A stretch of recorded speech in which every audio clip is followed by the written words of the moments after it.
All right. So, what's going on, everybody?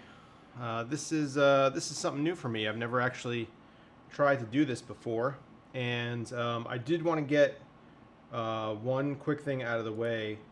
Um, I was having some pretty bad audio difficulties. This is a brand new setup for me. I don't know if you guys saw my post on Twitter, but I literally just threw it all together this morning, and I was having some problems syncing the audio between the video and the microphone and then the secondary camera. So in my testing, this sounded not great, and it was a lot of delay on it. So I'm gonna need you guys to let me know if I have fixed that or not. I can't tell right now. Like I was trying to fix it in OBS, and OBS was giving me very mixed results. But it was pretty bad initially, and if it's still really bad, I'm gonna try to at least tweak it a little bit here, and have you guys be kind of my ears for this, because it's hard for me to figure it out. I'm not really sure. So what's going on? I guess I'll talk for a few minutes and see what your feedback is on the audio issue. Sound is good. Still a bit of a delay. Slight delay, but it's fine. Okay, so it's very quiet. Is it very quiet for everybody else? I could fix that. Check, check, check, check. Is this better? All right. I'm going to turn myself up a little bit here. Is that better at all? I turned it all the way up, like as high as it would go. And I guess I could bring my microphone in closer if I need to. Anyway, okay, so yeah, there is a slight delay. I guess we'll deal with that. If it's just if it's just slight, then we'll just deal with it. Anyway, welcome to Sunday night overclocking live stream. I've never done one of these streams before. I have definitely done like PC build streams before, but that was like a long time ago, and those streams were super long, and I was dealing with much less sophisticated equipment at that time, so this one was a little bit harder to put together, and it involves a lot more complicated equipment, especially when it comes to the rig that we're going to be working on, which is right here. So I'm going to give everybody a few minutes to get in here before we really get into this. But what I just wanted to, I guess, refresh you guys on is if you're, I'm going to pull this a little bit closer. I hope it doesn't come into frame, just so that the volume's a little bit better. Yeah, I guess that's okay. So if you guys are not familiar, basically, the YouTube tech community has started to have a little fun with these new graphics card launches. And although I know you guys are probably pretty frustrated right now with the lack of availability of a lot of these products, while we have these in studio, I think it's informational. It goes beyond just us having fun. It actually serves a purpose, and it provides a little bit different of kind of content for you guys than just reviewing these cards, which I'm sure you guys want to see also. But overclocking does actually have a purpose. It shows scaling with temperature, it shows scaling with SLI, and it kind of allows us to see, you know, if we're actually any good at this kind of stuff, which, you know, sometimes I even question. So who knows, right? But it's more than just us goofing off with hardware and putting out videos and content, because to be honest, making this kind of content is way harder than making a regular build video. So I hope you guys like this kind of stuff, and if so, then maybe I can even continue to do more of it in the future. I don't know if we're going to be done with this overclocking just yet. I'm not going to be able to move on to LN2, whereas I know Jay and Steve are. Paul, I've had discussions with Paul about something else that we could possibly do while the other two move on to LN2 and get crazy scores, and you know, maybe Paul and I will do something else and kind of keep this series going at least for a little bit longer. But as it stands right now, Jay is in first place out of the four of us. It's Jay's 2 cents, Gamers Nexus, Steve, Paul from Paul's Hardware, and me doing this so far. Jay's in first. Steve's in now second. Steve was in fourth. Now or maybe third. I don't know. Steve is now in second place. He put up a score last night, and it was a pretty good one, but right behind Jay. And then Paul is in third, and I am in last right now. I think I still have a top 10 score from the last video that I put out. And what I really wanted to do here was to try out this chip. So this is a 10980XE. And unfortunately, I was having a lot of problems getting it to work. I think it might be motherboard related. I've got another motherboard coming. But if you guys saw my last video where I destroyed a 10900K and a Strix motherboard, well, we had to get some replacement hardware. So I am doing this as a one-man show right now, a one-man operation. So unfortunately, I'm not going to have anybody to kind of pan in and show you guys the hardware. But we are working with an Asus Maximus 12 Apex motherboard. So there are two really high-end overclocking boards for the Z490 platform. There's the Z490 Dark from EVGA, and this one, the Apex from Asus. And the Apex, this generation, I think is actually outperforming the Dark. It is a hell of a board and is entirely geared for overclocking. If you were just building a regular system, I would say don't buy this board. It makes no sense. It's only got 2 DIMM slots, but that's so that they can move the memory closer to the chip, have less latency. It has crazy VRM cooling on it, and the power delivery is just insane. So hopefully that'll allow us to keep our 10900K, which I got this is the 10900KF. So I got a 10900KF in place of my now unfortunately non-functional 10900K, and that's what we're going to be rolling with here today. Right now, I've just put a little bit of ice in the cooler, and I have the 10900KF running at 5.2 gigahertz because my entire setup is based on the thought that maybe I can make a little bit of I could differentiate my scores by allowing my CPU to clock higher, and then that will allow me to push more draw calls to the GPUs. I'm not sure if that will actually pan out, but I have the cooling situation set up so that I can do that. The GPUs we're working with today, one of them is the same as you saw in my last video. I have the MSI RTX 3090 Gaming X Trio. That card has a BIOS on it from the Asus Strix model, RTX 3090, which means that it has a power limit of 480 watts. So even at that ridiculous number, last go around, I was still seeing the performance cap coming from power instead of something else. So even at that number, we are still hitting a power ceiling, but it allows us a lot more room to boost. So Strix BIOS on the MSI card. And then the second card that we have is actually much improved over the previous second card I was working with. I was working with an Asus TUF. Now I have an EVGA for the Win 3 Ultra. That should provide a significant bump in performance for us, although I haven't yet done anything to this card. I just got it. I just stripped it down, just put the block on it. I haven't had a chance to do any hard mods at all, so no shunting, no custom BIOS. The XOC BIOS is something that I was talking to... hold on a second.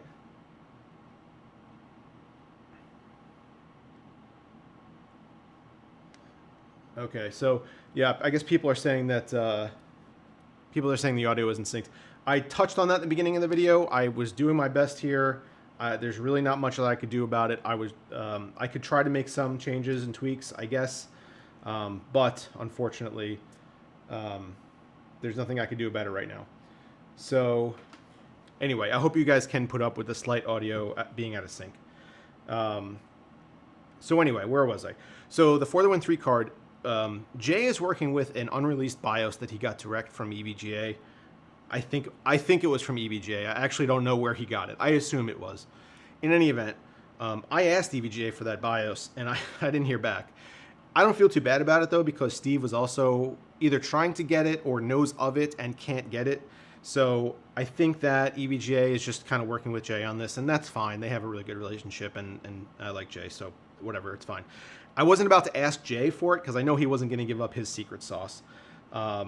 So I likely at some point will shunt mod this card. and I think that will result in basically the same thing. However, right now it is not shunted. So it's just basically stock, except it has a CPU water block on it.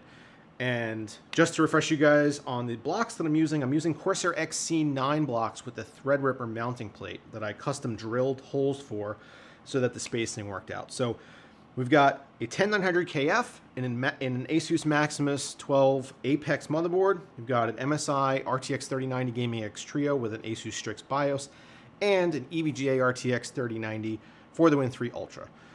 That is our setup.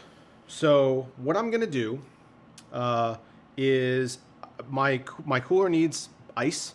I'm going to load that up, and then we're going to get to work. So just give me 1 second here. I will switch you over so you guys can see my my B cam here, which is this guy over here. And so that is going to allow you guys to see my scores as they come up, and they'll give you like a little bit of a different angle to work with here. So give me 1 second while I go into the other room here in the freezer and get the ice, and I'll be right back.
All right, we are back.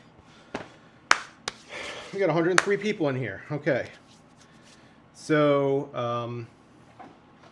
let me sit down for a second, and I'm going to switch this view over to here. All right. Okay. So what I'm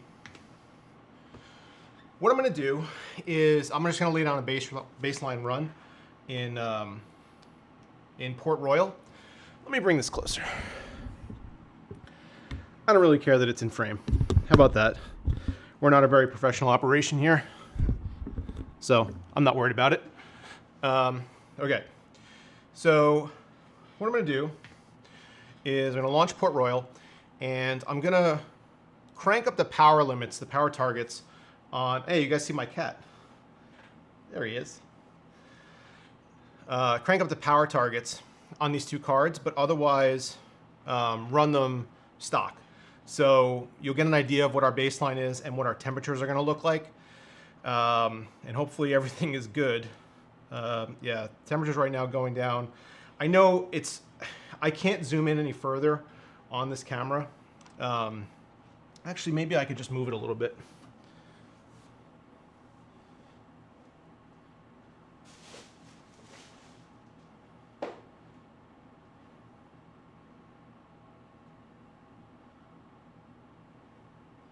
Not sure if that helps you guys at all.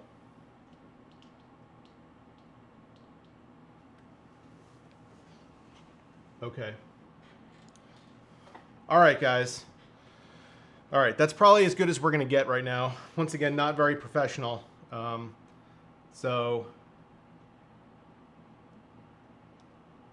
Okay. So what we're going to do is, even though the camera isn't the best on here, I'm gonna right now our temperatures are at 6 degrees on GPU 1 and 6 degrees on GPU 2. So I'm gonna crank the power limits on both of them, and then run our benchmark, and then we'll start to overclock from there. So while that is running, let's let's take a look at some chats here. Why not, huh? I got a super chat from Dave Leviathan Prim. Hello, Brian. This looks like fun. Rip Paul and Rip GN, Rip J. Well, you know, I certainly hope so. But I don't know. We'll see. Let's see. So yeah, if you guys have any questions, you can leave them in the chat. I will get to all super chats. It's likely I will not be able to read all the regular chats just because I'm going to be doing this and all the chats kind of scrolling by. So sorry if I don't get to you if you just leave like a regular question. But I'm going to do my best. So while this is running, Manic Geek is here. What's up, Mike? Thanks for stopping by. WCCF Tech, what's up? What's up, Keith? These cards run NVIDIA Link.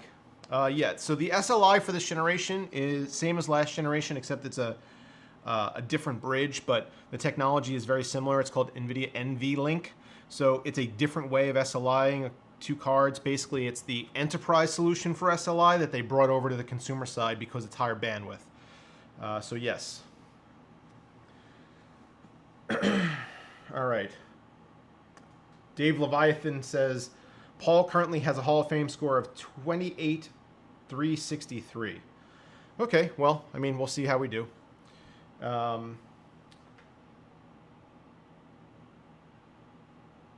What kind of blocks are on the cards? I did talk about that earlier, but they are Corsair CPU blocks. They're Corsair XC9 blocks, which are the high-end blocks, so like the Threadripper / X299 blocks, and I've modified the mounting plate to fit the GPUs.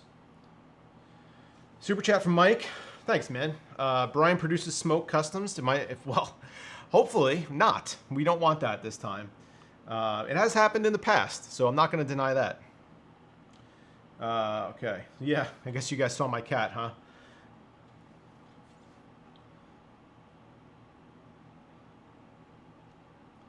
Okay. Shelby Davis started watching during the big giveaway and been watching ever since. I appreciate that. Thank you very much for sticking around. I know a lot of people were here for the giveaway and then left, and that's the reality of life, I guess. All right, we got a score coming up here. So what do we got? Wow, that is significantly higher than than we were dealing with initially. Okay, so I know, like I said, you guys can't see this, which is awful. Maybe if I tilt this, it'd be better. No, not really.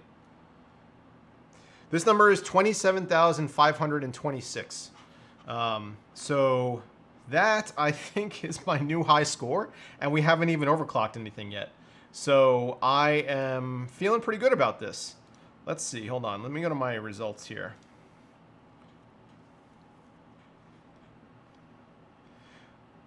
My results. 27,526. 27,006. Yeah, that beats my previous high score after overclocking by 500 points. And we haven't even started. So this setup, be it either the 10900KF or the For the Win 3 card, great way to start out. And we're just going to kind of go from there. Okay, so let's do this. We're currently running at 3 degrees Celsius on basically both cards. I'm going to not boot up GPU-Z. I just want as little overhead as possible, but we'll update on temperatures and stuff like that as we go. Okay, so I know, where's my phone? I was playing around with the For the Win 3 card. Hold on.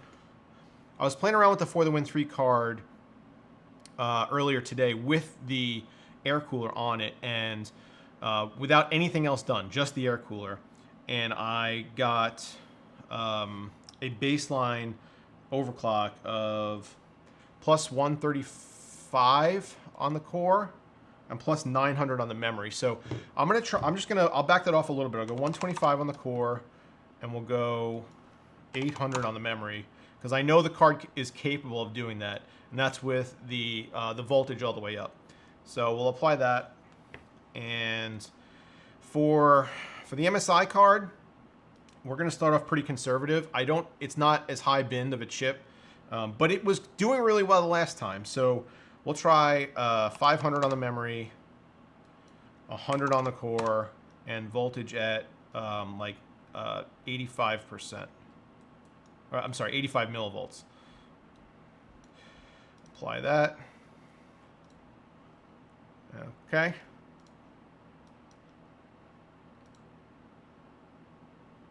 All right. Okay. So that is going to run right over here. I guess I'll just leave it on this screen so you guys can see the progress. And we'll take some more questions. Got Super Chat. $5 from Lamut Productions. Sorry about 10900K and motherboard. Real bummer. What CPU is this? And did you ever talk to Lian Lee about your wiring catching on fire? Longtime viewer. Okay, so I know I did talk about this earlier, but we have a lot more people in here now. I'll just kind of recap it for you guys. So last overclocking stream I did, or last overclocking video I did, I had an unfortunate incident with a block leaking onto my motherboard while the system was powered on, and I lost my 10900K and an Asus Strix Z490E gaming motherboard. So that sucks. So I have a new 10900K. This is not that chip. This is a 10900KF. So if you guys aren't familiar with the KF, that is a 10900K without the iGPU attached to it. So it's hopefully that would mean that it's more power efficient and can sustain higher clocks. And right now it is clocked at 5.2 gigahertz all core. So I'm hoping that that gives us some better frame rates here. And as far as Lian Lee, I haven't yet talked to them. I mean, I have talked to them.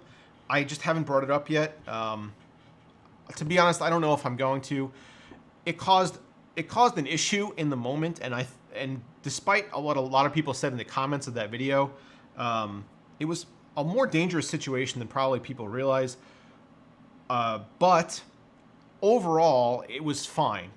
I just basically capped off that wire that caught on fire, disconnected it from power, and it didn't really serve any function in the case except to light up the front panel. I just kind of left it, so not really a big deal for me. So I'm just gonna probably let it go. I don't know if I'm gonna follow up with them. I might talk to them like in the future about it if we talk about things in general, but right now our communications are basically like, we have a new product, do you want it? Yes, no, that kind of thing. So have not followed up with Lian Lee, might do it in the future, not sure. We got a score coming up. I see a question I want to answer, but we have a score coming up. All right, 28,608. So gains 1,100 points just from that initial overclock. 28,608. Where does that put us?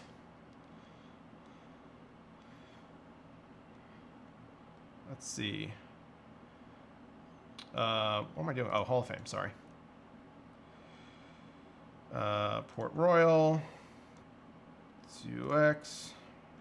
What did I say the score was? 28,608. All right, so that puts us in 4th place right now. We are about 600 points. Hold on. We are about 600 points behind Steve Gamers Nexus, who was a 29,242, and about 1,100 points behind Jay, who is 29,737. And we're just starting here. Now, granted, we did make a big leap with our initial overclock, but we're going to try to keep this going incrementally, and I would love to at least pass Steve. I mean, another 600 points definitely seems doable. Catching Jay might be difficult, but we will see. So, 28,608. I wish you guys could see this, because this is, I'm sorry. I'm sorry my camera setup is suboptimal. The reason I went with a webcam, hold on. The reason I went with a webcam up there as opposed to one of my big boy cameras is because I was worried about overheating. My A7 III that I'm using as my primary cam shouldn't overheat. I've never had any overheating problems. My other A7 III is my A camera that doesn't move. It's on a tripod with a teleprompter and a big monitor on top of it, and I don't move it. So my other option for B camera was my A6400, and that thing overheats after about an hour. So I didn't want to run into that issue. So in order to prevent that from happening, I just hooked up a Logitech webcam, and although the image quality isn't great, at least it gives you this other angle. So I hope you guys are cool with that. All right. 28608. So sick. All right. Let's keep playing around. Let's get it going. So next we'll try. So like I said, the For the Win 3 card I know goes to 900 memory and 135 core. So we'll do that. And then the MSI card, I'm going to go up to hold on, 120 on the core, and 800 on the memory. Did I apply this? Yeah. Okay. So right now our overclocks are, on the MSI card is plus 800 memory plus 120 core, and the For the Win 3 is plus 900 memory plus 135 core. So let's see where that gets us. Okay, some more chats. We got some super chats coming in. All right. Oh, there was a question about memory. Am I cooling the memory? I am cooling the memory. So I know that the memory on these cards is just the same as previous generation, very overclockable. However, you do need to keep it cool, and the back plates that a lot of these companies have fabricated for this generation of card have integrated heat pipes and things like that. Paul tried using air conditioning on them, and I think that may have actually been, we talk, and we were chatting about this, and I told him that I think that might be where he's going wrong, because just the cold air blowing over the memory modules is not enough. You need something to take the heat off of the module and then be dissipated. Oh, we crashed. That's unfortunate. Well, anyway, what I did, you know what? I'm gonna try that again. I'm just gonna crank the voltage on the MSI card. I'm gonna try that same overclock. So what I did was I bought, where are they? I bought these. Hold on, I'll show them to you. So I bought these, which are little stick-on heat sinks. And I bought a whole box of them on Amazon for like 10 bucks. So that is, I have these little stickies on the back of the cards on every memory module. The front of the cards, because of the way, unfortunately, I have these blocks mounted. The mounting plates for the blocks actually overhang the memory modules. There's no way for me to cool those with anything other than just leaving the thermal pads on them and hoping that helps like a little bit. So I'm not entirely sure if that's effective. All right, we got another crash. But I know the back sides of the modules, because the memory on the back sides of the cards are all cooled with heat sinks, and I think that is really helping out a lot. All right, so I wonder which card is causing us to crash. Like I said, I know the For the Win 3 card is stable at these settings. So why don't I see? I was getting these settings were working for me when I did my initial overclocking video. So why don't I'm gonna back them off like a little bit. Back off the For the Win 3 card to a plus 130 instead of 135, and then the MSI card, 700 on the memory and 115 on the GPU. I'm gonna back the voltage down to 75 millivolts. I always say percent. Excuse me if I say percent for voltage. All right, so let's try that. Okay, so yeah, so memory is cooled because I have some Noctua fans blowing. I have one blowing, hold on, I have one blowing down, and then I have one blowing back. So that is providing cooling for the memory as well as I can until we actually get blocks for these cards. I know Steve has a prototype block from Optimus. I know that there are blocks coming. I just don't have them yet. They're not released. All right, super chats. OG 10K Tech. I feel your pain. Had a hose leak on my second 3090 last night. Have to rebuild the entire system to try to pass Steve again. A hose leak. Yeah, that's terrible. Mine came from a block that I had disassembled and reassembled, and it wasn't seated properly. It wasn't like tight enough. I think it was because one of the screw holes was a little stripped, and the screw wasn't tight, wasn't like biting in. In any event, it comes down to that I took it apart and put it back together, and then it leaked. So my fault, I guess. That sucked. That was basically all over the socket. So that sucks, man. I hope your stuff is okay. Matthew Lang, go get him, Brian. I am trying. Thank you very much, Matthew. Oh, a bunch of super chats came in. Okay. Emp Li-Fi, first live stream. Much love. Well, much love to you, sir. Thank you very much for the £2. Another OG 10K. Time between runs made a big difference for me. Let it cool a bit. Yeah, I don't know what setup you were working with, if you were just using a regular loop or a chilled loop. With the chilled loops, though, to be honest, the temperatures come down so fast. Like, as soon as this is done running, temperatures go down into single digits and like sometimes they go to 0. I'm not particularly worried about giving it cooldown time, although, you know, if it comes to it, we certainly could do that. Old Man Ian, what's up, man? Sup, Ryan? Just wanted to stop in and say good luck and don't detonate anything else. I will try. That is the goal of this channel, is to detonate as few things as possible. All right. Okay, so what's the temperature delta between on each run? So I will have to pull up the monitoring in Precision X1 to see the graphs, because right now I don't know, and I don't have GPU-Z running. Like I said, I'm just trying to get as little overhead as possible, but we could certainly take a look. And score is coming up. 28,450. Okay, so that was lower.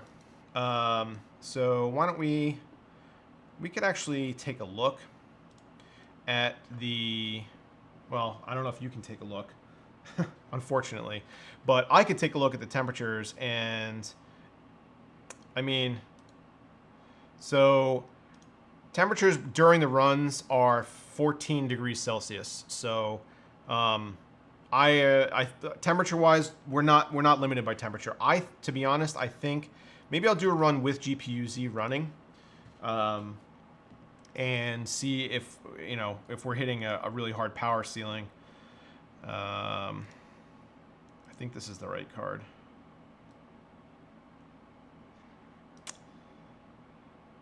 Yeah, I'm pretty sure this is the right card. So yeah, we'll see if we're hitting a power ceiling, and honestly, if so, then my next move, if we go further, is to do some kind of power mod to the For the Win 3 card, because right now the MSI card has a ridiculous power limit on it, and I don't think that's really holding that back that much. So, all right, I'm gonna do a run here with GPU-Z running and see if we can see that. So I'm actually gonna I'm gonna give the MSI card a little more juice. Go up to 125 here. Apply that.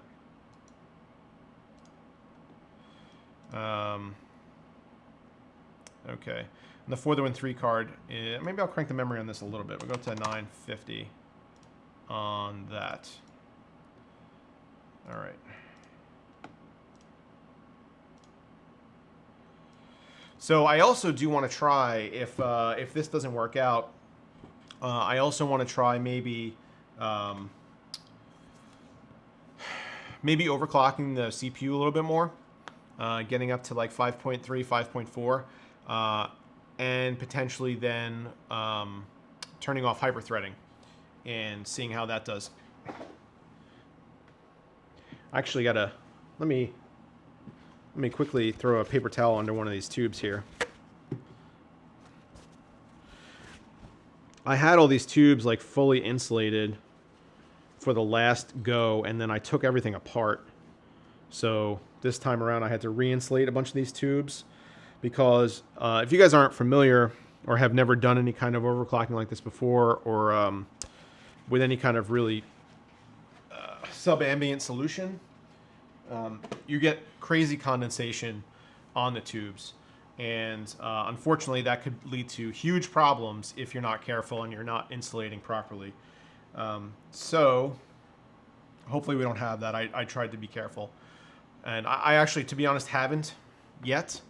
But it's definitely possible. My X299 dark board is insulated around the socket with Artist Eraser. And that is hugely helpful and takes a lot of load off of my mind when I'm thinking about overclocking with it, because I don't have to worry about condensation building up around the socket, because instead it builds up on the eraser. So that's really nice. What else have we got going on over here?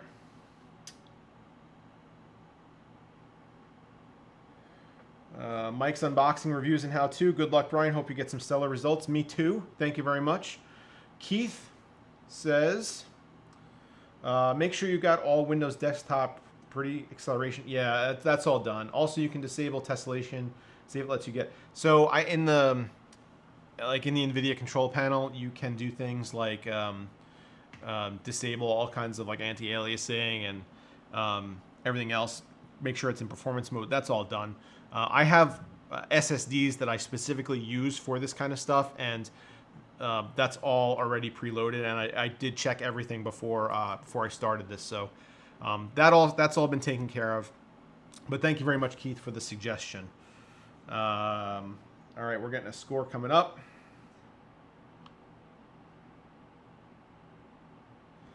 What is the ambient temperature right now? Ambient temperature in here is like, I think we have it set at like 70 degrees, 70 degrees Fahrenheit. Okay, so we got a score of 28,579. Yeah, we are severely power limited here.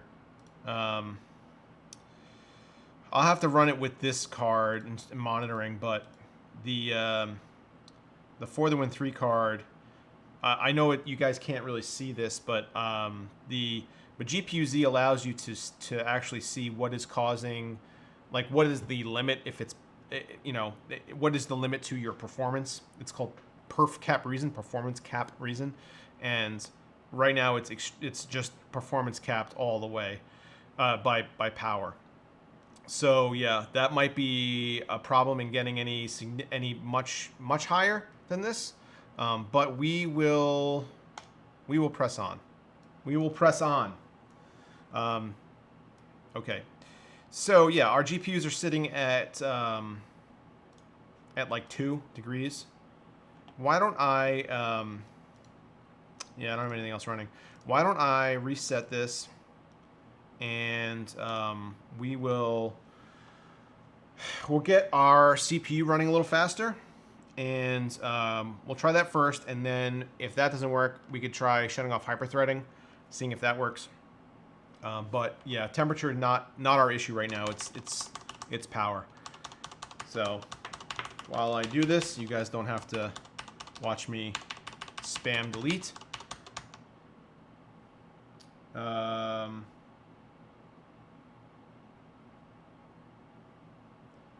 Yeah, sorry, Em. Sorry you have to translate to Celsius. Okay. So where are we going here? So I'm just gonna get this up to. We're gonna just go right to 54. How about that? Save changes and reset. See if that even boots. Don't even know. Just got this chip. Have no idea what it's like. I have no idea what kind of performance it's going to be able to give me. All right, Did I salt the water? I did not salt the water. I know Paul did that. Give me one sec. Oh, is this gonna work? Hey, it worked. Okay. Give me 1 second. I want to kind of like stir the water a little bit.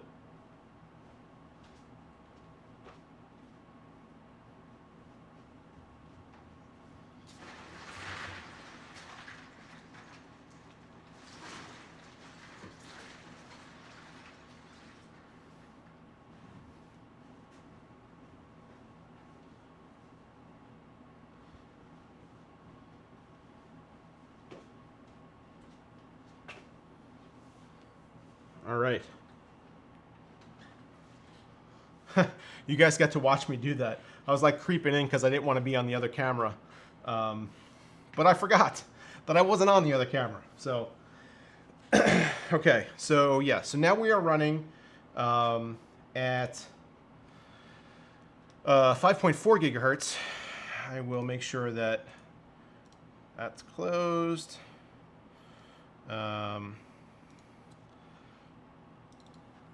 All right. Oh, you know, I should have saved my settings. What an idiot. I'm going to redo these overclocks. All right, let's launch the benchmark. Get it ready to go.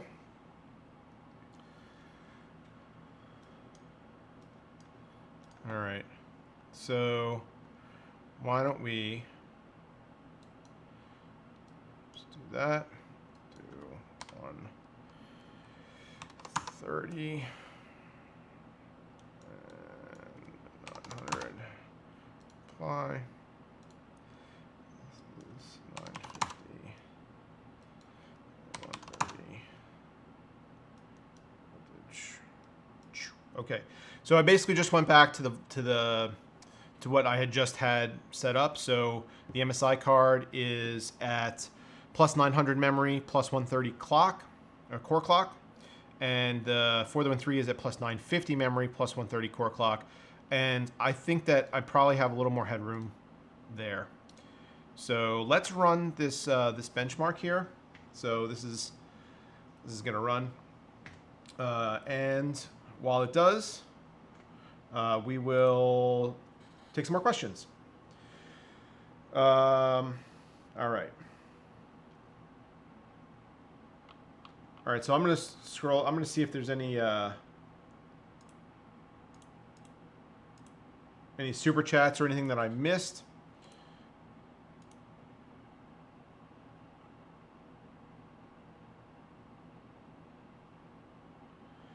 Amplify, thank you very, very much for the 5 additional pounds. Rip Paul, yeah, it looks like I have ripped Paul, but I'd love to rip Steve.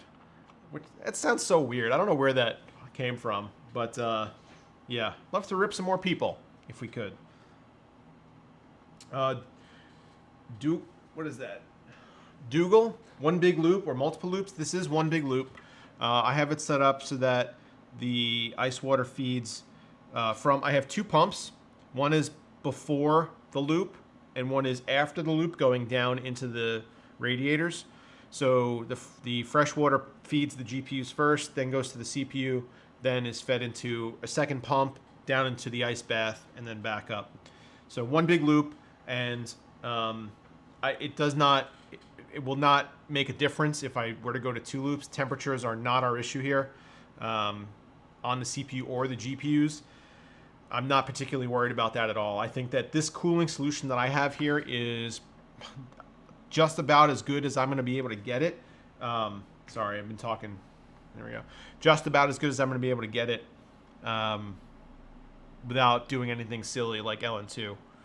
So, oh, we crashed at like the end. The end of the benchmark crashed. That stinks. So let's leave our 4013 where it is. Let's back off a little bit on our MSI card. And so I've backed off a little bit on the MSI card, and if that completes, we'll start pushing I'll start pushing the EVGA card a little bit more. So yeah, one big loop. How goes the rip? Says Buzz K. Well, we've beaten Paul, and we're at 28,600, something like that. So going for Steve next. All right, let me scroll up here and see what else is going on. If any of you guys have any questions, this is kind of, I guess, the time to ask while these benchmarks or while this benchmark is running, just because I don't have anything. I'm not just going to stare at the screen.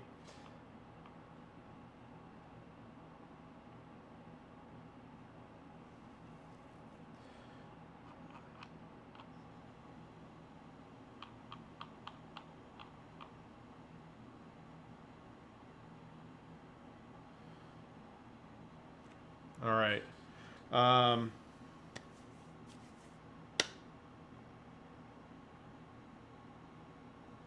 Yeah, sorry guys if the audio is still a little bit out of sync.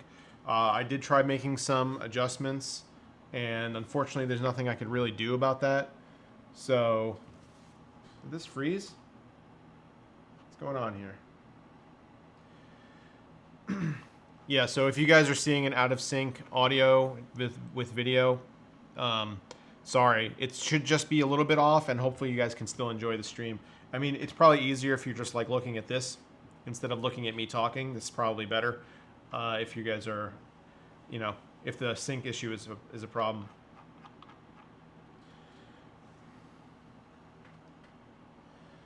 My favorite Lego set that I've built. So I built. I have a. You could maybe see back. No, you can't see. Can you see on this angle? Oh yeah, you can see on this angle. So there's a R2D2 that was pretty intricate. I also have a I have a BB-8, but I'm not like huge into Legos. That was just like I was more like into Star Wars than I was into Legos. So that was just like a cool project to do. So yeah, I don't do very many.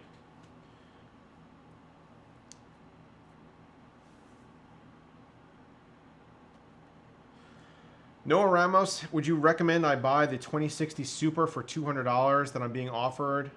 That's a good price. Or buy a new CPU first, as I only have an R3 2200G.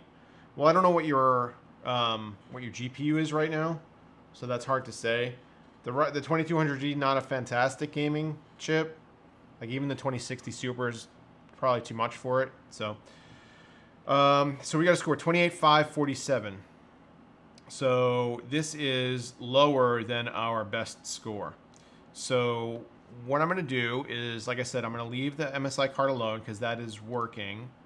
And I'm going to start pushing up on the EVGA card a little bit and see where we run into a wall there.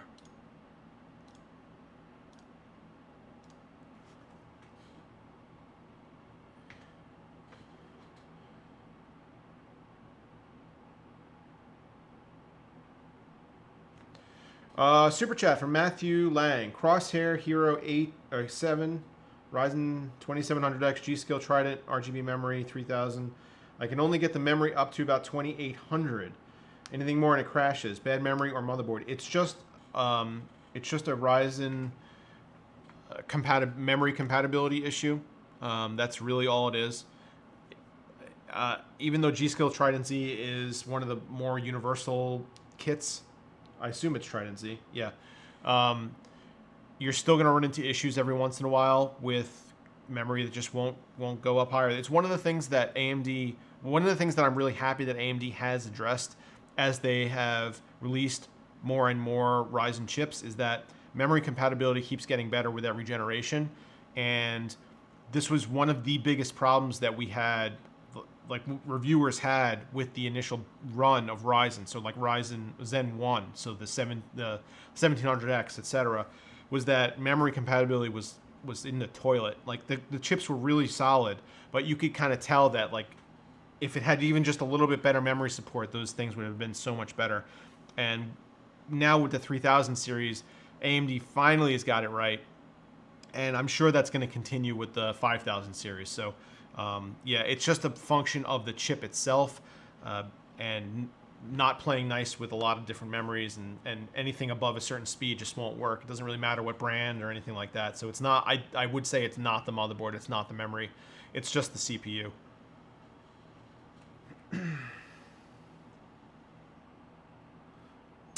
We crashed again. All right.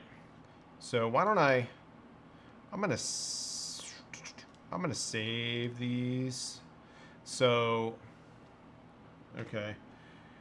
So I saved this setup right here. I know that I could bring it down a little bit if I need to. So we'll go 975 on the memory. I guess wow. Plus 1,000 on the core. No, 135 on the core. I really want the MSI card to run faster. So we're gonna try this. Okay.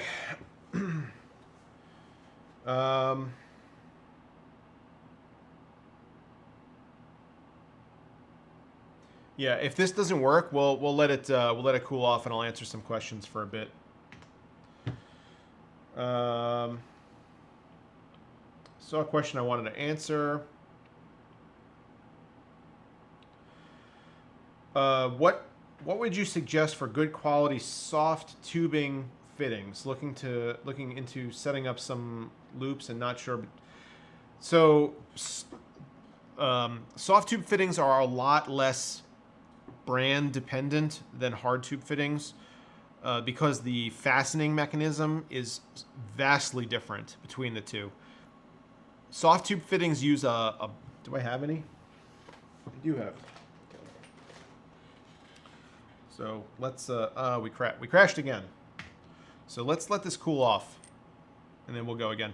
So let's see if I can show you guys. So this is the barb on a soft tube fitting. Okay. There we go. All soft tube fittings have these. And then the compression collar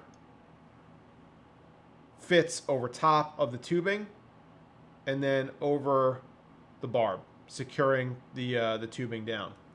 Now, the barb is really what holds everything in place. This is so weird to do.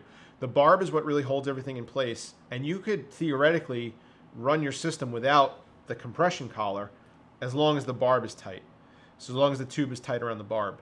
And it's pretty hard to screw up a barb because it's literally just a metal tube with like a little flare at the end to catch the tube after it's on it. So like you have the tube secured and it won't pull off because of that little flare. So it's way harder to screw these up than it is to screw up a hard tube compression fitting, which relies on a series of O-rings, properly sized and spaced O-rings on the inside of the collar, the inside of the fitting to secure the tube in place. And that comes down to quality of O-ring, size of O-ring, spacing of O-ring, number of O-ring, and then the compression collar. There's a lot more you could screw up with hard tube fittings than with soft tube fittings, and I haven't encountered any soft tube fittings that I would say are bad. They all work just fine. So if that's what you're planning on going with, then I would say that buy ones that fit your budget, and you probably are fine.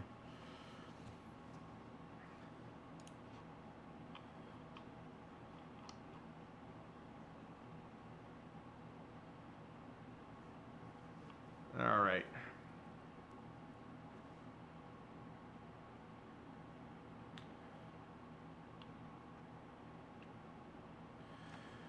Which mid-range X570 would you recommend for Zen 3? Well, I don't know. They're not released yet. It's not something that we can really talk about. So, unfortunately, that's not something that we can really touch on until we get more information about those chips.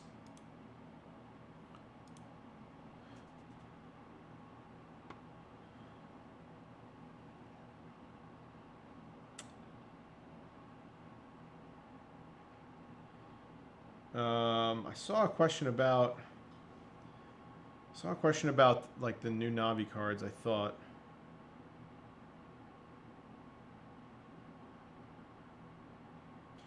All right, so if you guys are just tuning in, thank you so much. I'm going to stand for a second, maybe take a drink. Yeah. All right. So, thanks for tuning in on Sunday. We are doing some overclocking today. We've got two RTX 3090s, an i9 10900KF, Maximus 12 Apex motherboard from Asus. I didn't mention the memory.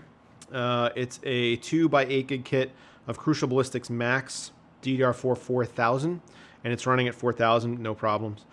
Got some memory cooling going on, some active cooling with a couple of fans blowing down across the rear memory modules, which we are letting cool currently, because that might be a limiting factor here. So if we're getting some overheating, yeah, because one of our first runs was one of our best. So, one of our first runs was our best, and I know that we can do better. I know that I can get up another couple hundred points.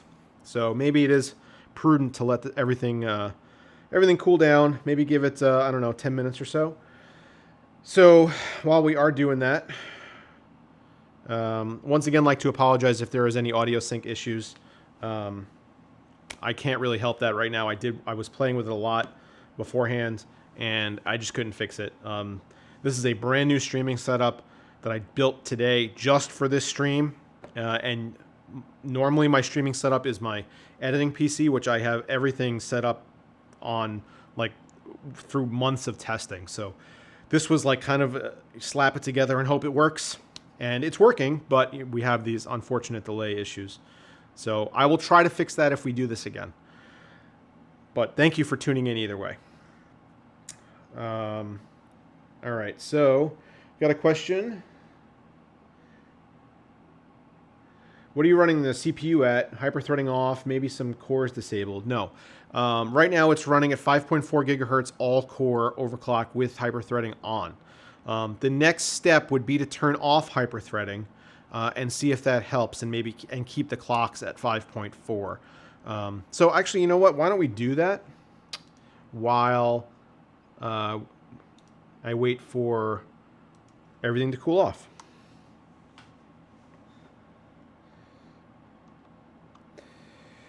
What do you think about the rumors of an Ampere refresh using TSMC's node in 2021? So it's hard for me. So that in theory seems good. I mean, TSMC has been killing it recently. If you guys don't know, they're the ones that make all of AMD's chips. So I think that could only help, especially if they're targeting supply issues and trying to fix those supply issues.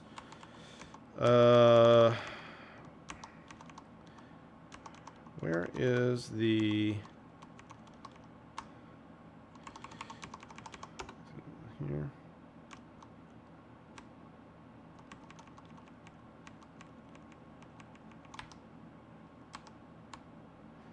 Sorry guys, I'm just trying to I'm just playing with this BIOS, trying to figure out like where the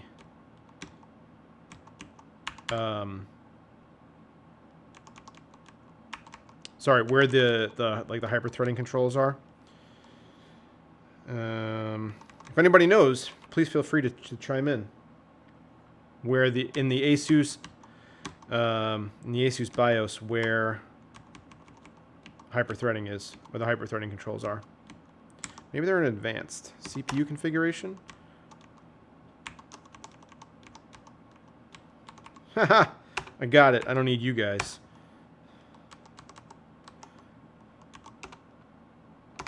All right.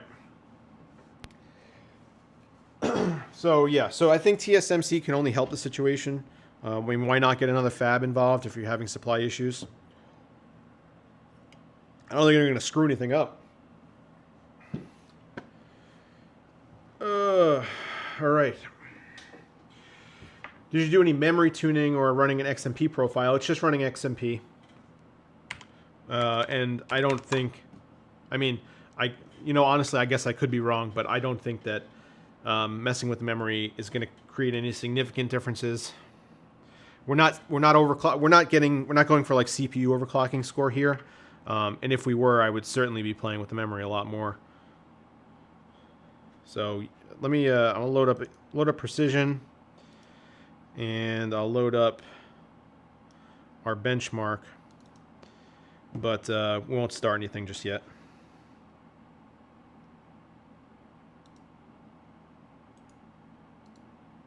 This is difficult. I don't know how Steve does this. I guess it helps when you have other people that can give you like different camera angles and stuff like that while you're trying to do your overclocks. But like keeping track of like chat, keeping track of temperatures and clock speeds and stuff, and monitoring your system is a lot. So props to Steve on that one.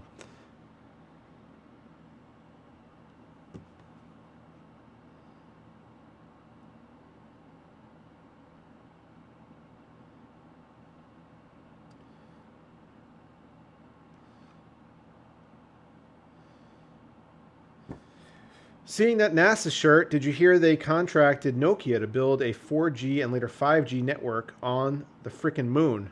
I didn't hear that. I'll have to look into that. But I love this. This is one of my favorite hoodies. This is by a company called Riot Society, and this was like a limited edition thing that they did. I tried to actually buy another one of these, and they're gone. But they call this their floral NASA shirt. So it's got like all flowers and stuff, and it's got the text on the arm and stuff. Yeah, really comfortable. They are not a sponsor, but I think Riot Society has some really cool stuff.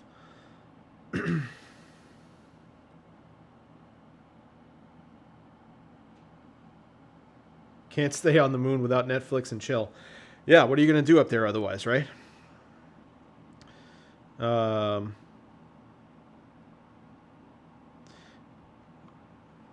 Yeah. So how are you guys doing out there? How is your Sunday going? Is this stream? I don't know. What do you think of the stream? This is the first time I've ever tried anything like this. Is it going well? Are you enjoying this kind of content? Because I know that Steve does this all the time, and it seems to go over pretty well. The audience is pretty strong for it. So I think that there's at least some desire to see this kind of stuff on YouTube, because what you see often with our videos is very polished and finished, although maybe my video is a little less so, but you see like the end result of hours and hours and hours of footage and shot from very specific angles and then edited down into like a consumable format. And this is very raw, and I say a lot, and the audio is out of sync, and you get to see me failing on benchmarking runs. So it's interesting. It's an interesting way to interact with people and with the audience when not everything is going to look perfect, But I hope you guys enjoy this kind of content, because I mean, I definitely enjoy making it.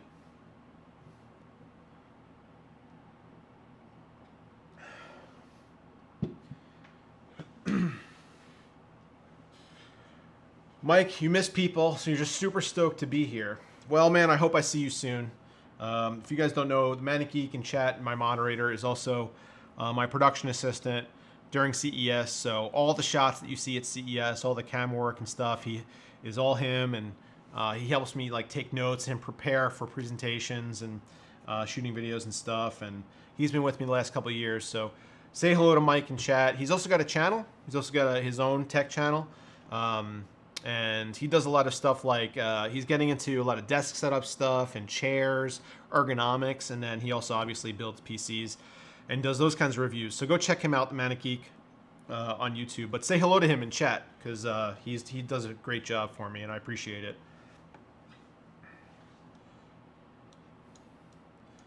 So okay, so why don't we let this cool down for a bit. And all right, I'm just gonna try the last failed one now, and we'll see how this goes.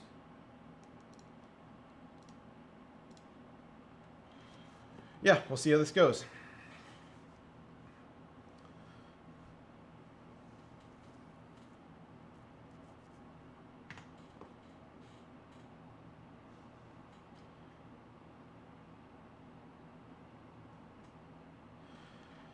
Paul, the bearded one, says he sees the Manigeek everywhere. Man's a legend in this space. Yeah. Legend in the making. BatTech says, have you tested the Strix cards yet? Mine is coming this week. I feel like it's the best one right now in terms of power limits and cooling. So they're not available in the United States as far as I know. I haven't seen one for sale. I haven't seen one shown by anybody in the United States, basically. I think that they're definitely available in Europe, but here I don't know. All right, that failed. So that's frustrating. I'm gonna see if I can maybe try to move this over here. Yikes. Yikes.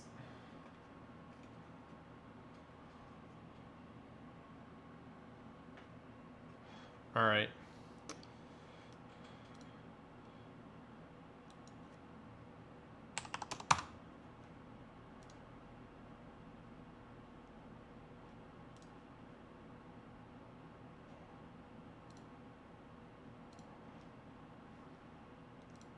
All right, I backed off the memory a little bit on the For the Win 3 card, but I kept the core the same.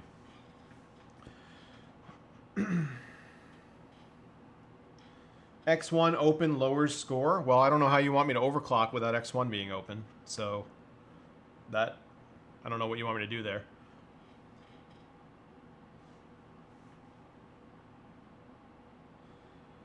If you close out precision during the runs, you'll get a few point bump.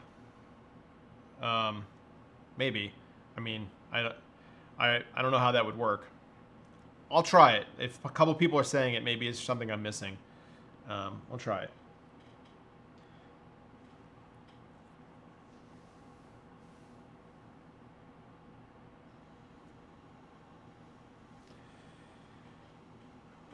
Did you boot into Windows with the auto run disabled, or is there a whole bunch of crap running in the background? No, it's a whole bunch of stuff is disabled. I set everything up on this Windows install before this, so there's a whole lot of stuff that is disabled or not running or uninstalled. This is a very clean Windows install just for overclocking.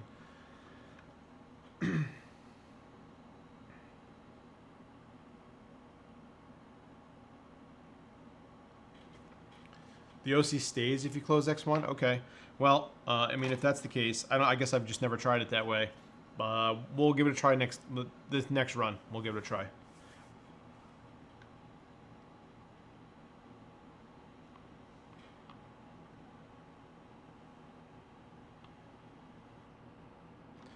Yeah, that crashed.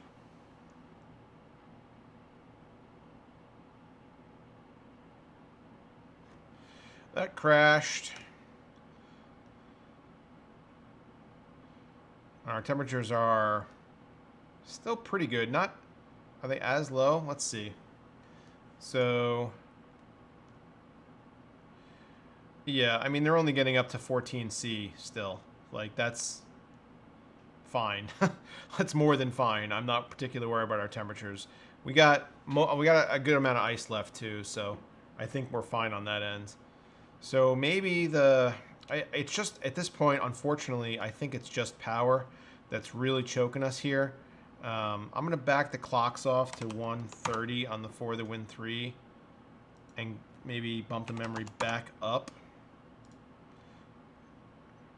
And then on the MSI card, maybe I'll come down a little bit on the memory.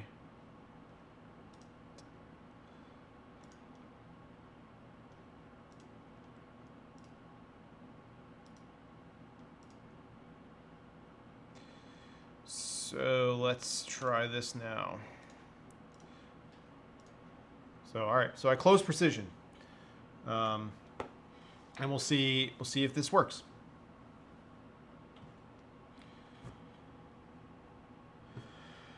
I'll answer this one, John Jones. Guys, quick question, just for gaming and streaming, is it worth getting a 3080 better than a 3090?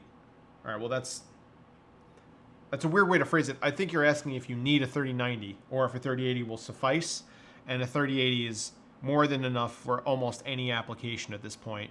3090s are not worth a price premium over 3080s. To be honest, if I wasn't doing this kind of stuff or YouTube in general, I would not have any interest in 3090s. I don't think that they're worth it at all. The extra VRAM is certainly interesting, but the fact that you have to pay double the price for one is silly. So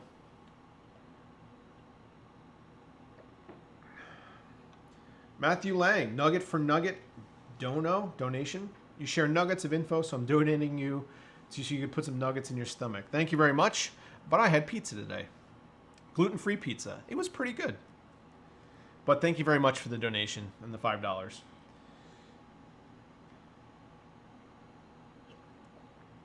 3080 is an amazing all-around card, says Mike, but I'm wondering what the 3070 is going to look like, and really that's the card I'm most interested in.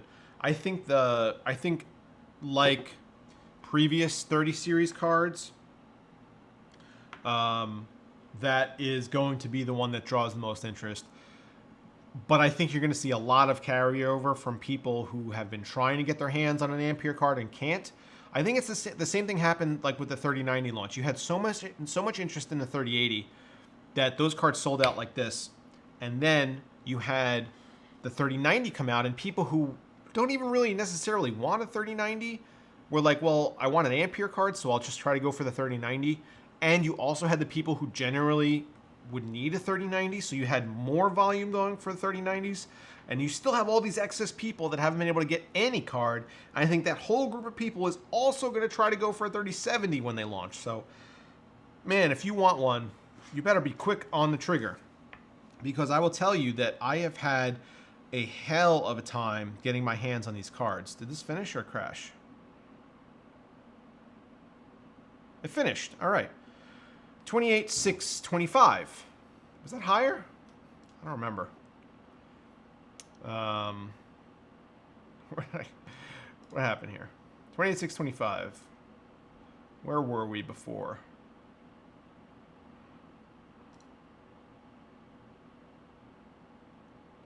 Yeah, okay, 28,625. Our previous high was 28,608. So yes, we did it. So maybe closing precision helped a little bit. 28,625, pretty good. So still going to be in that same spot. Port Royal 2X. I know you guys can't really see this, but still going to be 600 points behind Steve. What was he running? I know he's got 2 For the Win 3 cards, and he shunt modded them. So that is, I mean, honestly, that's going to be the difference, because I didn't power mod my For the Win 3 at all, and my other card is an MSI card, which, while very good, is the For the Win 3s are just the best right now until the Strix cards come out. All right, so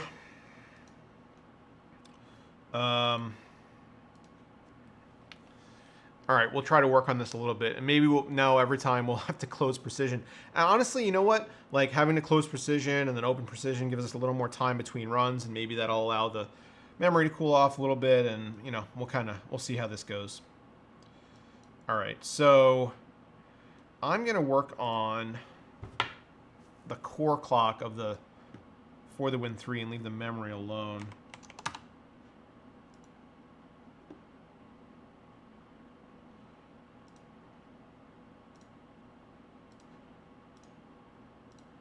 Okay. Questions.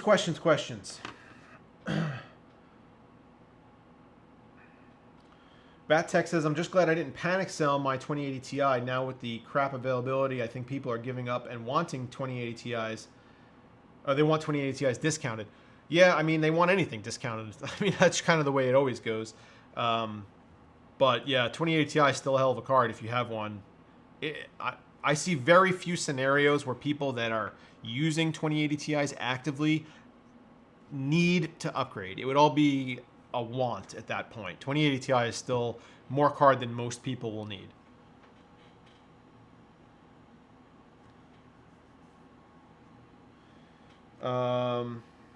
Steve has a custom V-BIOS. Well, I mean, if he does, it has happened within the last day, because I talked to him yesterday, and he told me that he did not, and he was just shunt modding. So maybe he does now, I'm not sure, but as of yesterday he didn't. Marshall Sawyers, what's up, man? I remember you. You've been around for a while. Still think you are one of the best and most humble YouTubers. Thanks. Keep up the good work. Thank you very much. I appreciate that. I try to be a normal person as much as possible.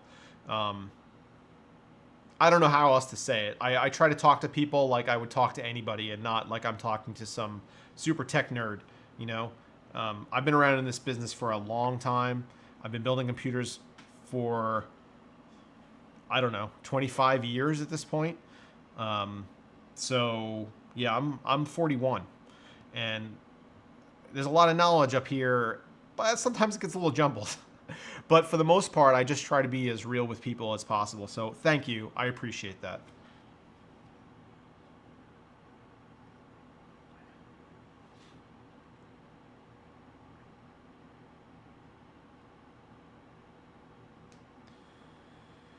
Yeah, EVGA recently released the XOC BIOS for the 30. No, they released the 3080 for the Win 3 custom V BIOS, not the 3090. The 3090 is, according to Jacob, I guess still in development and testing.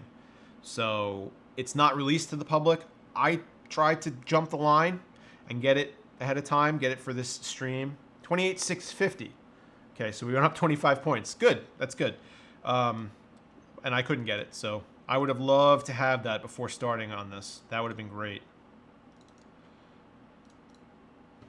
So maybe this approach is working. I'm not sure. Maybe there's just less CPU overhead by doing it this way. I'm not sure. Whatever the case is, it's working. Still have to make up 600 points though, and I don't know that that's going to happen because we have such limited headroom right now because of power. So we could try to keep going, I guess, but going up 25 points at a time is not gonna do it. So why don't we try this? Apparently I get all kinds of accents going on when I'm overclocking, which is weird.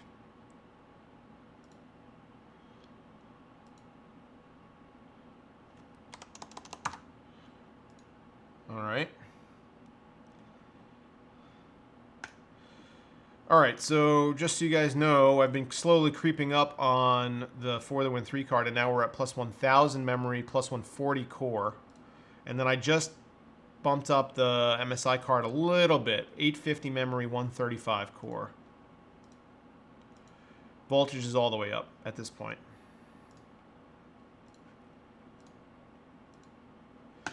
Fingers crossed. Fingers crossed. OG 10K Tech, good luck on the rest of the stream. I'll be live tomorrow trying to get my spot back. Maybe you, Paul, and I should share an LN2 tank to take Jay and Steve out. Where are you located, man? I don't actually know.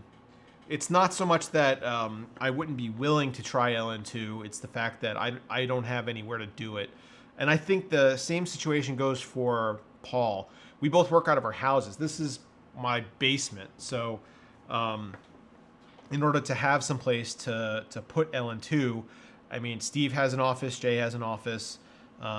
You know, like people who do this professionally or even recreationally tend to have a space where they could store an enormous tank of LN2 without worry and without taking up a lot of room and whatnot. And this just isn't it. This is a residential area. I could potentially get like a doer, basically like a small tank of LN2 for like one overclocking attempt, and keep it in my garage or something. The problem with that, okay, so we crashed. The problem with that is that it doesn't give you a lot of leeway. If you waste any, or if, you know, even if you just have it sitting for a while, it will eventually just evaporate on its own. You need the giant tanks like Steve has in order to keep it for a while and not really worry about it. And I don't have anywhere to do that. So, plus, I don't think my wife wants me to playing with liquid nitrogen in the house. That it doesn't sound like something you'd want to do. I would love to do it. Like I did it when Steve and I did a couple of videos when I was down there, and we messed around with LN2, and it was great. It was a great experience and really easy to learn. Honestly, honestly it's easier to do than this, because this you have to insulate all the tubes, and you have to run you have to run a custom loop and worry about leaking, and like you have to have a giant tank of water and the radiators and condensation everywhere. LN2, you don't have to worry about any of that. Like you just literally take a pot, and you put it down, and you fill it with stuff, and that's it. It's much cleaner and easier to do than this, but this is a lot more house friendly. So I don't know, maybe at some point.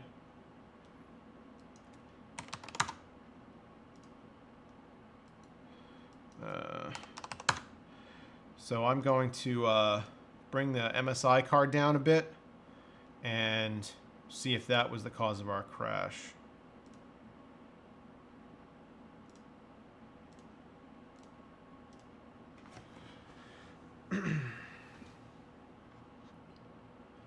Would a mineral liquid PC work for this? No, there's just not enough cooling potential there.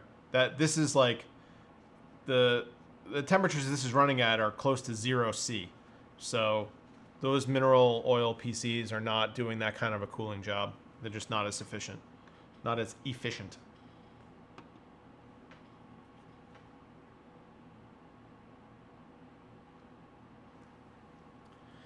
Super chat from Currently Kent. Excellent Sunday entertainment, Brian. Appreciate what you do. Here's hoping for a few hundred more points. Yeah, I'm hoping for a few hundred more points. I don't know if it's quite going to happen. Let's see, our tank. We've got enough ice in there to keep, to keep going for a little bit, but can't keep this going forever. That was all the ice that I had. I brought one little bag to start off and get the overclock going on the CPU, and then 2 giant bags for this whole run here. But after that, we're going to be done. Yeah. So hopefully, maybe we'll go till like 9 o'clock or so, or until we run out of ice.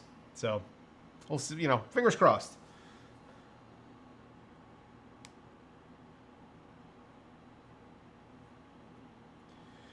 I think Steve mentioned something about heat soaking on the 3090s. Yeah, I mean, I think it's more on the memory than on the cores at this point because of how well we are able to cool the cores.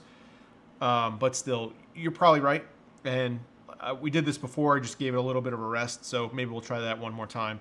The issue that I'm having is that even if I let it cool off for a bit and then rerun it, I'm still significantly behind Steve at this point. And I don't know that I'm going to be able to make up that ground without power modding my 4-3 no matter what I do. So, I mean, literally the shunts are right there. I could just short them right now, and that would be interesting. Maybe I should just do that. Should I do that? So I'm not going to solder anything on right now. I don't have the tools with me, but I have this. This is called a circuit writer pen. This is conductive silver ink. 28665. So we went up a little bit, and that did finish. So that's good. Yeah, this would be interesting. I might have to. I don't know.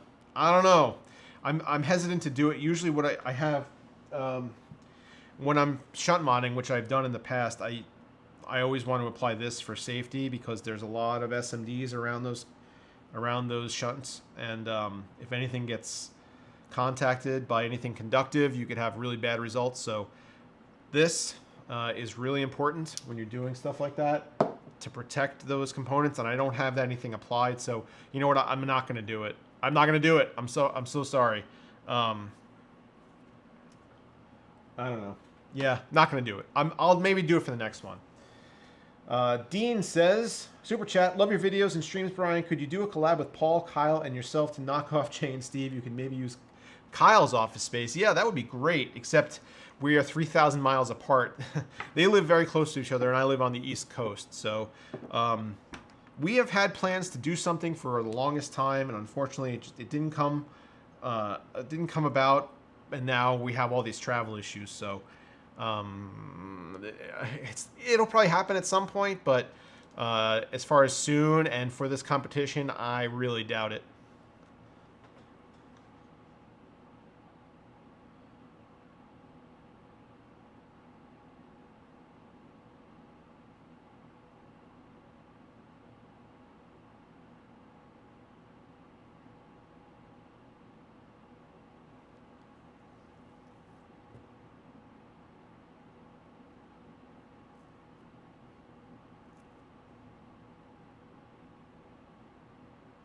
Sorry, guys, just reading through some comments, letting the GPUs cool here for a minute. Yeah, so 28,665, highest score we've had yet. I'll flip you over here where, unfortunately, you still can't really see. But that is 28,665. And we are better than 99% of all results. Well, thank God. So, yeah. 28,665 still puts us in 4th place behind Jay and Steve. And about 300 points ahead of Paul. Corsair Hydro X Lab posted a score? Huh, that's funny. Yeah, man, Kingpin's all the way up here. Kingpin is the only one right now that I know of that has pots that are specifically designed for these cards because... I don't know if you guys know, but the mounting spacing, like the hole spacing for these cards is different than any other GPU before them. It's actually rectangular. It's not square. So that's the reason why it's so hard to find cooling solutions for them and why regular ones won't work. So I had to drill through these cooling the mounting plates in order to get something to be able to fit onto these cards. And Jay did something similar. Paul used a really innovative solution with PCIe brackets holding down the block. Steve has some prototype blocks, which is pretty cool. But yeah, for right now, all the cooling solutions are really janky. So I wonder if Corsair, they're posting their score, Corsair Hydro X Lab. Maybe they're using some prototype GPU blocks and they're testing them out or something like that. That would be pretty cool.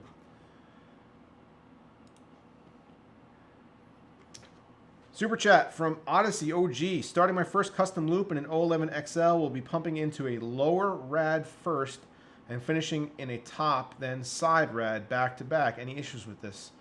No, the pumps that are used on custom loops are much stronger than what you see in AIOs, and they're any kind of reasonable configuration inside of a PC case is fine. You shouldn't have any issues with any kind of head pressure or flow rate or anything like that, as long as you're using a reputable pump, and you shouldn't have any issues at all. It should work well.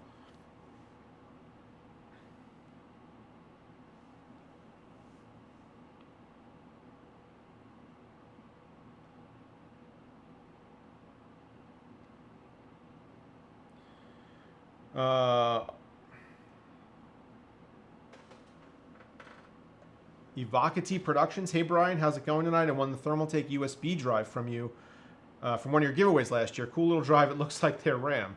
Yeah. Hey man, how's it going? I'm glad you're enjoying that. I have to do a giveaway again soon. I haven't done one in a while. I love doing giveaways. It's just that they do cause problems. So. All right, so we'll try again. We will try to...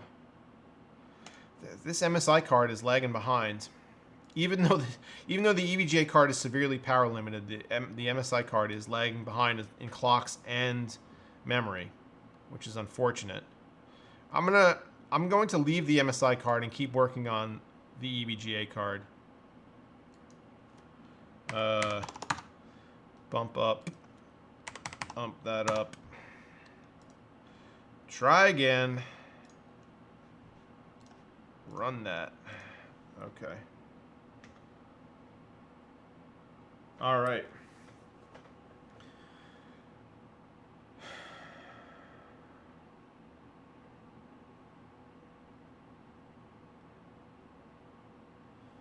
Buzz K says, I remember giveaway apocalypse.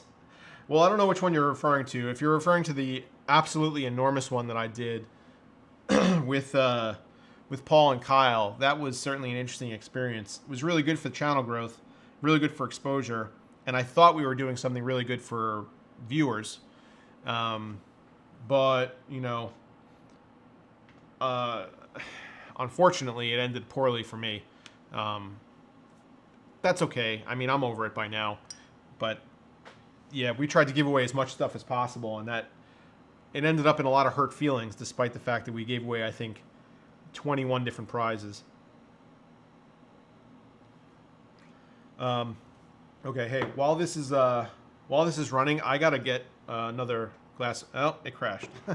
So while it's running, just kidding, it's not running. All right, so that means that the EVGA card is kind of at a cap right now.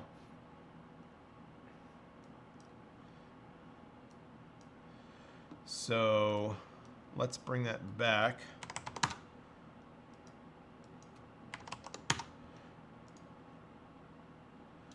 And then maybe we could do more. I don't know. Maybe we could do more with the MSI card. Maybe. I'm going to give this a second to cool off. I'm going to go get another glass of water. Like I said, we'll probably stream for another half hour or so and see where we end up. But I'm going to let this cool off while I get the water, and then we'll rerun the test. Mike, entertain everybody in chat. Thanks.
Hey guys.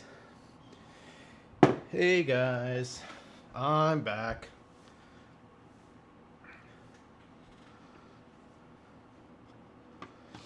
All right, I am back. Here's the proof. Me. While I was upstairs, I was trying to convince my wife to come down and say hello, and she refused. So, oh well. So, let's try this now. At this point, to be honest, like we're kind of grasping at straws. Just sorry, cat's meowing, because there's not a whole lot more tweaking we could do. But at least it's good to keep trying while I have the ice. Mike, did you entertain people?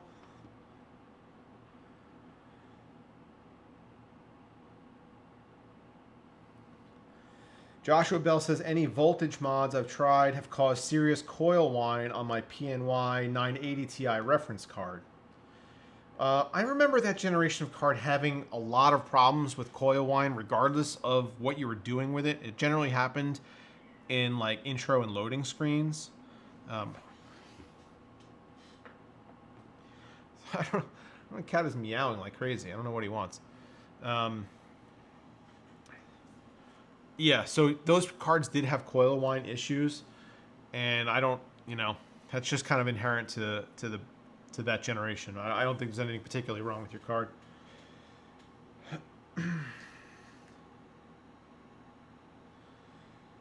Okay, Evocative Productions. FYI, unless it's been fixed, Precision is actually holding back scores. My scores with MSI Afterburner are significantly better on my 4013. Well, give it a try. I might as well. Like I said, we kind of hit a wall here, so we'll see. But the reason I like using Precision is I think the controls are a little bit better, and the interface is more modern, and I'm using an EVGA card. So the MSI card that I have that I'm using is not actually an MSI card right now. It's actually an Asus card. So, but yeah, we'll try MSI Afterburner. Why not? What do we got to lose? We got a little more ice left. Why not?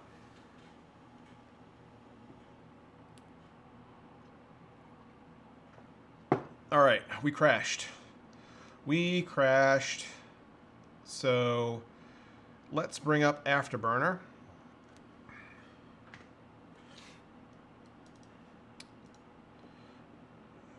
And here we go. That did import our settings, but I can't. Yeah, voltage is an issue. I can't play with voltage on this. So that sucks.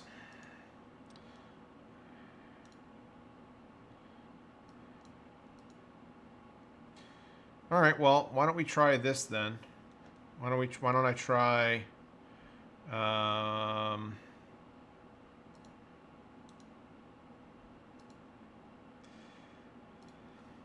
850 13. See, even if I so I have unlock voltage control set. Try third party. Apply. Yes. Yeah. See, I don't have voltage control with Afterburner, whereas I do have it with Precision X1. So that sucks. And I don't know if that's going to impact us at all. But if we have this running, why not detach this and take a look at our temperatures and all that, which I know, unfortunately, like I said, you can't see. Sorry. But right now, the GPUs are at 3 degrees. So, pretty good. That's typically what you want. Let's give this a try. Let's see if there's a difference. I'm going to leave MSI Afterburner up and running.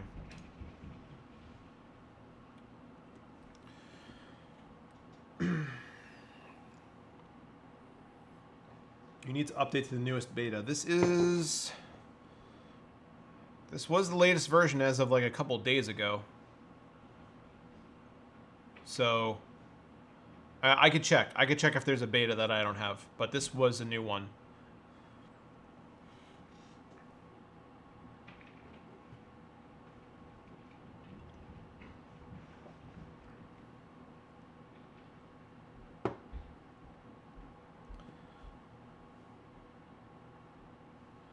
Bad dog, turn off precision during the bench. Yeah, somebody else told me that. I was doing that.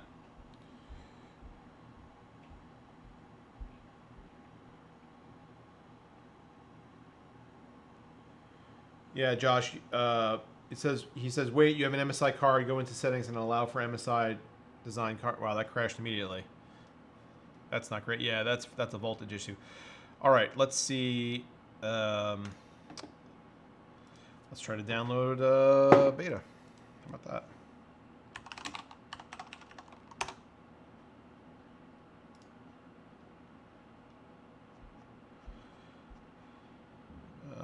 Okay.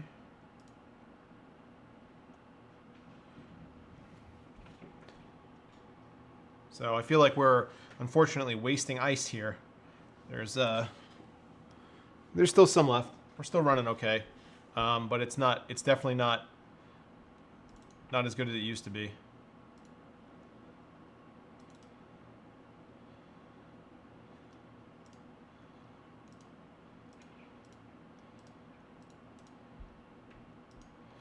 I don't want Riva.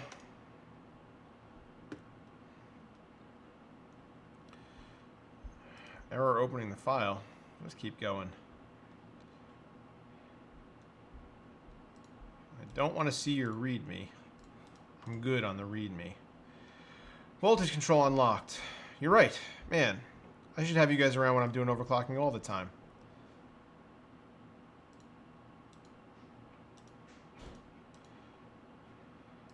All right. Now our voltage is unlocked and we can control it and it's bumped up. So let's try this again.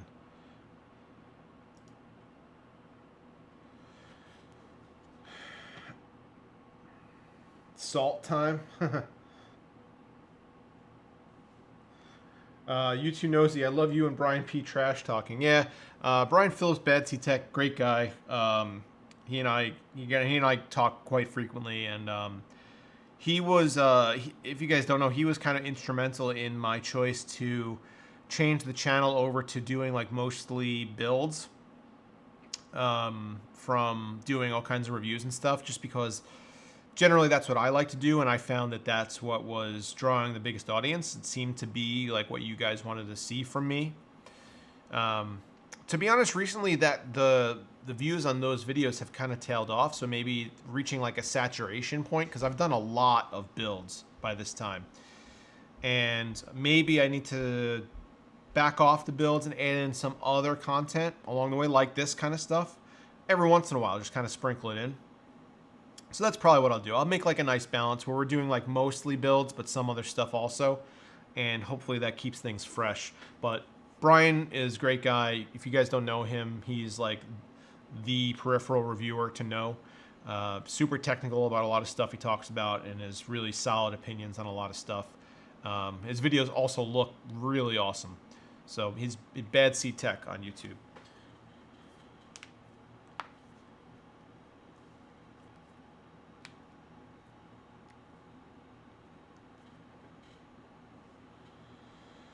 Yeah, I'm not gonna salt this, just because I'm almost out of ice.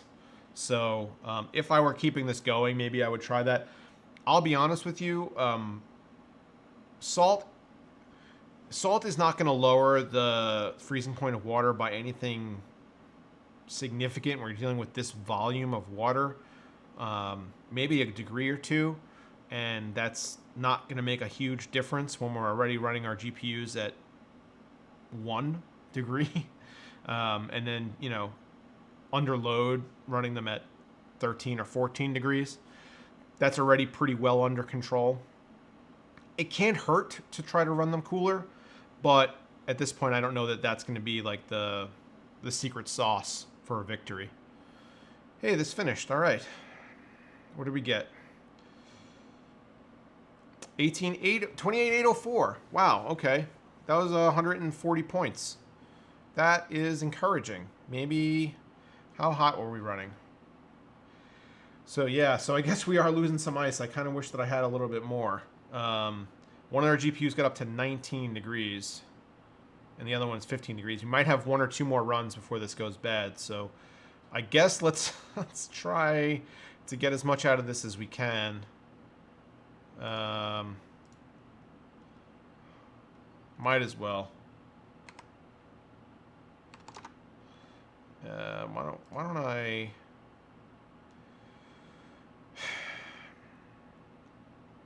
All right. I'm trying to figure out how the best way to approach this is.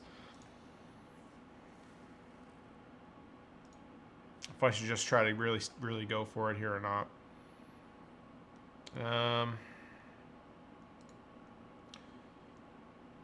All right, let me save this as is. And save one. Fuck. And then we'll try to go a little bit higher. So we're going to go up to 100 there, 140 there. I mean, I don't know. I think I've tried this before and it failed. But what the hell? What do we got to lose at this point?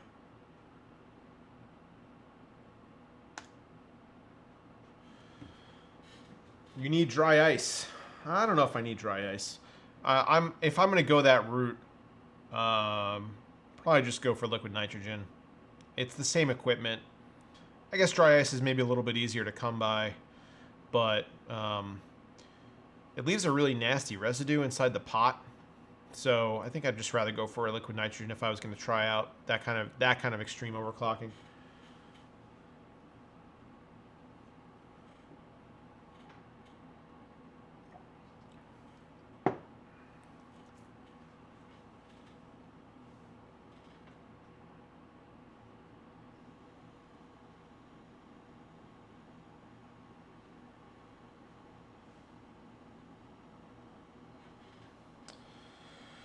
Brian's West Coast Disney Adventure. I wonder if you are our YouTube channel.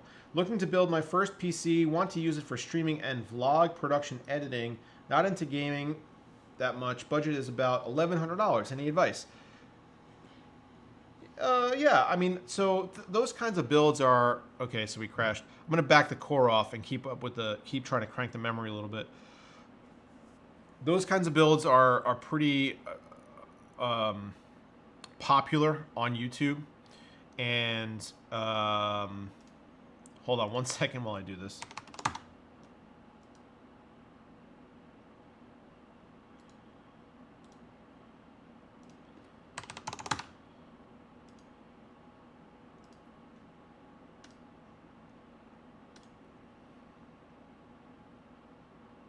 Okay, so those kinds of builds are pretty popular on YouTube, especially now with AMD just basically blasting out high core count chips everywhere. I keep looking at the wrong camera.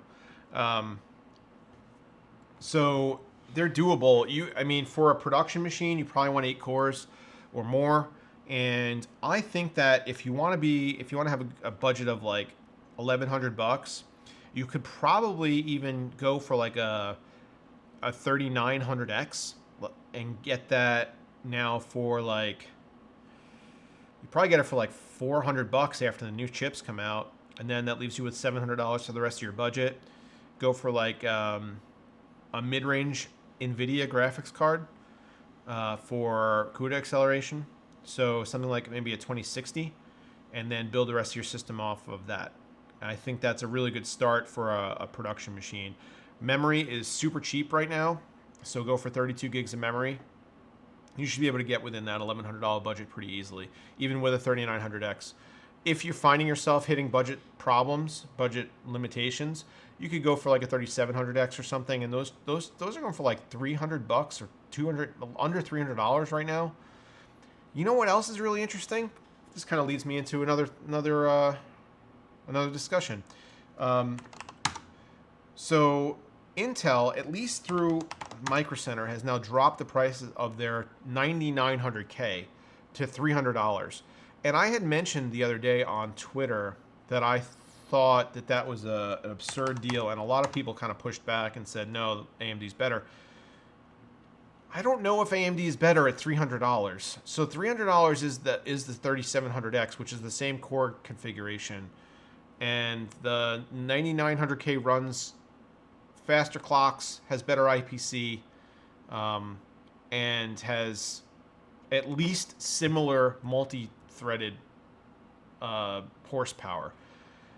At least, like, if not better. So, and the game's significantly better. So I don't know that. I think that people just are kind of used to at this point thinking that AMD is just going to be superior no matter what. But if Intel had the current lineup they had and brought all their prices down, they'd be super competitive because some of their chips are really good. They're just too expensive. So it's an interesting value proposition to go for like a last generation chip that's 8 cores also. But that's not for everybody. I think 3700X or a 3900X for your purposes is good.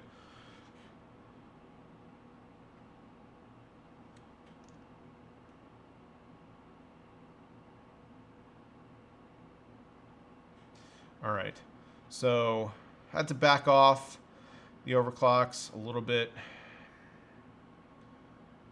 and this might be it, guys. This might be it. This might be as high as we're going today.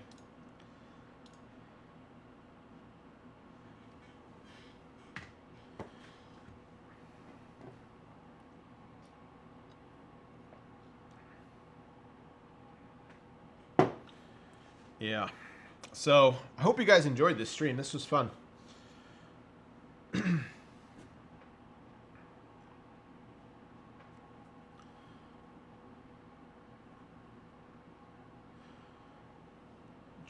James Liker says, send the wife for ice. I don't know if she'd go for that. Plus, I'd have to like empty out the cooler a little bit. It's almost full right now from all the melted ice.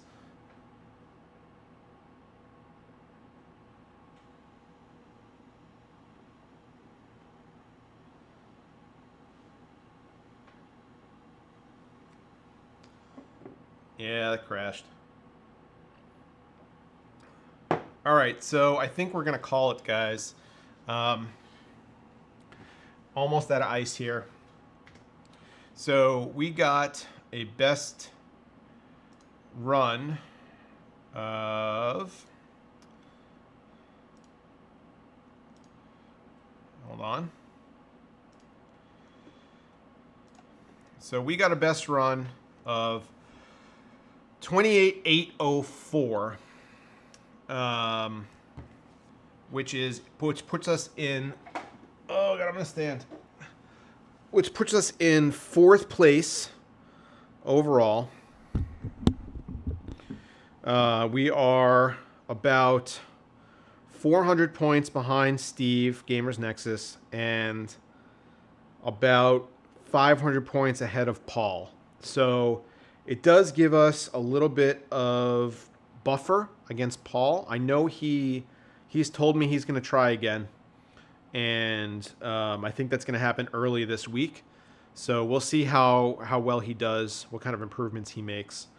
But I'm not going to give up here, because I think soon either I will shunt mod this For the Win 3, or I'll get the XOC BIOS for it. And I think that will unlock another level here. And I'm really happy with the performance of our CPU setup, to be honest with you. The 10900KF hyperthreading disabled running at 5.4 really allowed us to get as high of a score as we did. That was really nice. Yeah, I think we're done. This stream was fun. This stream was almost 2 hours, and a lot of you guys stuck around for the whole thing, and that's awesome. Thank you so much for that. And thank you so much for your super chats and your questions. I know that I didn't get to a lot of them, so I'm really sorry about that. It's just that obviously my focus has to be over here if I'm doing the overclocking. And I'm really happy that you guys were able to chime in and give me some advice. I am not above advice. Like I know that, like I said, I've been doing this for a long time. I do have a good amount of knowledge, but especially when it comes to some of this XOC stuff, my knowledge is limited. I've done this several times now, and I'm decent at it, but I know that there are people that are better at it than I am. And if you're out there, I'm willing to listen. So thank you so much for chiming in and helping me out here. And next time we're going for 30,000. How about that? If we get some good BIOS going on the For the Win 3 cards. And thanks so much, guys, anyway, for stopping by and hanging out. This was fun, and I really like doing this kind of stuff, and I hope you guys enjoy this kind of content. Check out Mike, the Manic Geek, on YouTube. He is my moderator. Thank you so much, Mike. You're awesome. Thank you for being here. And check out his channel, too. And that's it. So I'm gonna shut the stream off right now, and we'll see you guys next time.